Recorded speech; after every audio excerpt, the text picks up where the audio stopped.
देवरानी जेठानी का रिश्ता। लो चली मैं अपने देवर की बारात गाने पर आरती ने अपने देवर की शादी में इतना अच्छा डांस किया कि सब तारीफ करते थक नहीं रहे थे।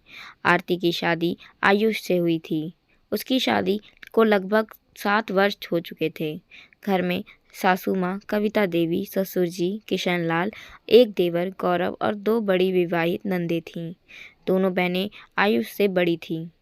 आयुष और आरती की एक 5 वर्षीय प्यारी सी बेटी जानवी थी और अब गौरव का विवाह साक्षी से हुआ है। आरती ने सुना शादी में खाना खाते वक्त औरतें फुसफुसाकर बातें कर रही थी और मुंह को पल्लू से छिपाकर हंस रही थी। देखो तो देवर की शादी में कितना खुशी खुशी नाच रही है। पता तो तब चलेगा जब देवरानी घर में आकर उसे उंगलियों पर नचाएगी। दूसरी औरत ने कहा, हाँ सच कह रही हो, है भी तो जॉब करने वाली। तीसरी बोली, देवरानी जेठानी में भला कभी बनी है आज तक, देख लेना एक दिन सारी खुशी कब फुर हो जाएगी। अरे भाई, नोट कमा कर लाएगी तो रौब तो दिखाएगी ही। लेकिन आरती को विश्वास था कि ऐसा कुछ नहीं होगा, क्योंकि आरती साक्षी से कई बार मिल चुकी थी। उसे तो साक्षी बहुत अच्छी, समझदार और मिलनसार लगी। शादी की शॉपिंग के लिए वे कई बार एक साथ बाजार भी गई थी। आयुष की फुटवेयर शॉप थी, काम ठीक ठाक ही था। ससुर जी की पेंशन आती थी। सासू माँ और आरती होम मेकर थी। गौरव की मल्टीनेशनल कंपनी में बहुत बढ़िया जॉब थी और साक्षी भी अच्छी कंपनी में बढ़िया वेतन ले रही थी। शादी के बाद गौरव और साक्षी एक हफ्ते के लिए उदयपुर और माउंट आबू घूमने चले गए। वापस आने पर उनकी 3 दिन की छुट्टी बाकी थी, जो कि वे लोग आराम से अपने परिवार के साथ बिताना चाहते थे। 2 दिनों तक साक्षी ने आरती की हर काम में मदद की। आरती के मना करने पर भी वह मानी नहीं और तीसरे दिन संडे को सब मिलकर पिकनिक मनाने इंडिया गेट चले गए। सुबह सुबह उठकर देवरानी जेठानी ने मिलकर आलू की चटपटी सब्जी और पूड़ियाँ बना ली थी। आम का खट्टा मीठा अचार भी पैक कर लिया था। जानवी तो सबसे ज़्यादा खुश थी। इंडिया गेट पर चाचू और चाची के साथ खूब गेम खेले और आइसक्रीम भी खाई। वोटिंग भी की और सबको अच्छा लगा। साक्षी सारे काम बहुत अच्छे तरीके से कर लेती थी और उसे अपनी जॉब करने का भी कोई घमंड नहीं था। शाम को सब वापस आते हैं तो थके हुए थे और अगले दिन निभानी थी सबको अपनी अपनी ड्यूटी। दोनों बहुओं का प्यार देखकर सास ससुर भी बहुत खुश थे। साक्षी का ऑफिस घर से ज़्यादा दूर नहीं था, इसलिए वह समय पर घर आ जाती थी। गौरव को घर आने में वक्त लगता था। आरती और साक्षी जब भी एक साथ बैठती तो बहनों की तरह खूब बातें करती। एक दिन साक्षी ने कहा, भाभी रक्षाबंधन आने वाला है, जाने के बारे में कुछ सोचा है आपने? आरती, तेरा तो शादी के बाद पहला रक्षाबंधन है ना, तो ज़रूर जाना।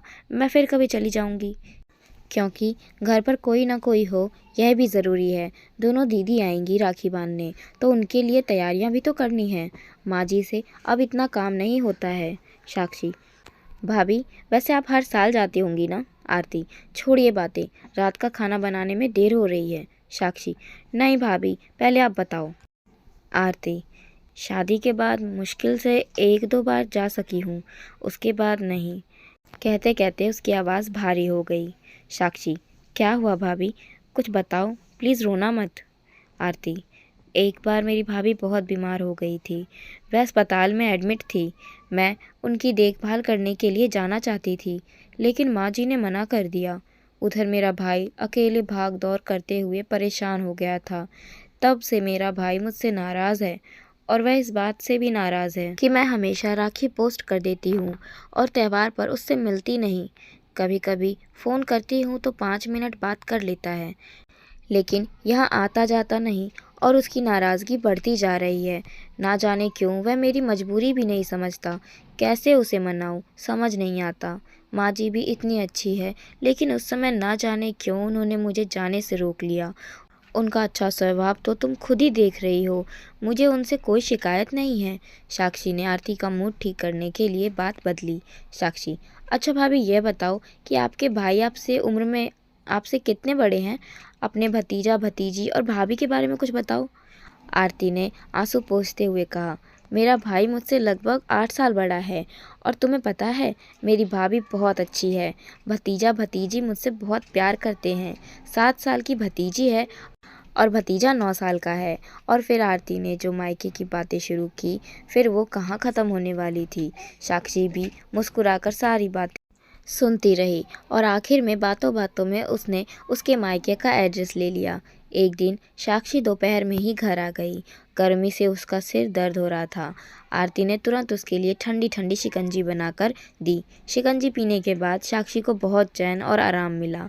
दोपहर में आराम करने के बाद जब वह शाम को उठकर आई, तब भी आरती काम में लग रही थी।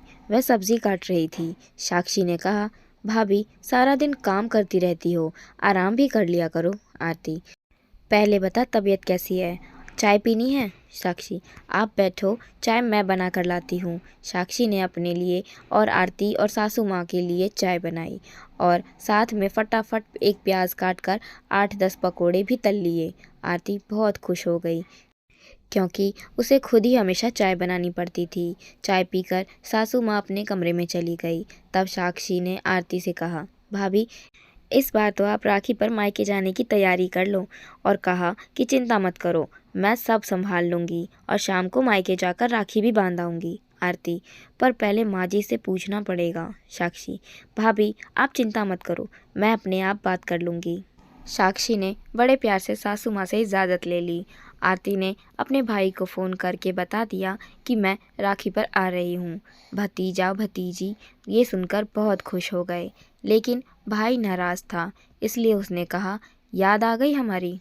आरती, भैया आप बड़े हो, आप भी तो मेरे देवर की शादी में नहीं पहुँचे, क्या हम छोटी बहन से बदला चुका रहे हो? भाई, चल अब ज़्यादा बातें मत बना, जल्दी से आ जा। आरती को लग रहा था कि अब सब ठीक हो जाएगा। रक्षाबंधन के 2 दिन पहले मिठाई और ड्राई फ्रूट्स लेकर वह मायके पहुंच गई। उसे देखकर भाई ने बस इतना ही कहा, इतना कुछ तो पहले ही भिजवा दिया था, अब और खर्चा क्यों किया? इसकी क्या ज़रूरत थी? छोटी बहन क्या बड़े भाई पर कर्जा चढ़ाएगी? आरती, मैं भाभी की बीमारी में नहीं आ पाई। भैया मैं पहले ही बहुत शर्मिंदा हूँ, पर आप मेरी मजबूरी भी तो समझो। सासू माँ ने मना कर दिया था तो मैं कैसे उनसे ज़िद करती। भैया और भाभी ने कहा, अब तुम हमें शर्मिंदा ना करो। हमें तुम्हारी देवरानी साक्षी ने बताया कि उस समय तुम्हारे ससुर जी की तबीयत खराब थी, इसलिए तुम आ ना सकी और इतने समय तक तुमने यह बात हमें बताई भी नहीं। और तुमने इतना खर्च क्यों किया? आरती, आप लोग बार बार खर्च क्यों किया, इतना कुछ पहले भी भिजवा दिया, ऐसा क्यों कह रहे हैं? क्या भेजा है मैंने? भैया, अरे बच्चों देखो तुम्हारी बुआ कितनी अनजान बन रही है, ज़रा लेकर तो आओ सामान। बच्चे तुरंत उपहार लेकर आए। भाई के लिए कुर्ता पजामा, भाभी के लिए सुंदर सी साड़ी और भतीजा भतीजी के लिए कपड़े खिलौने। यह सब देखकर आरती समझ गई कि ये सामान साक्षी ने ऑनलाइन भिजवाए हैं। कितनी अच्छी है साक्षी, और लड़कियों से बिल्कुल अलग। आज उसकी वजह से हम भाई बहन का मनमुटाव भी ख़त्म हो गया और वह मेरे पैसे की समस्या भी बिन कहे समझ गई। ऐसी देवरानी नहीं नहीं, ऐसी बहन ईश्वर सबको दे। खुशी खुशी सबके साथ मायके में रहने के बाद आरती जब वापस आई तो उसकी आंखों में खुशी के आंसू थे। उसने साक्षी को गले लगा लिया और साक्षी उसे खुश देखकर बहुत खुश थी।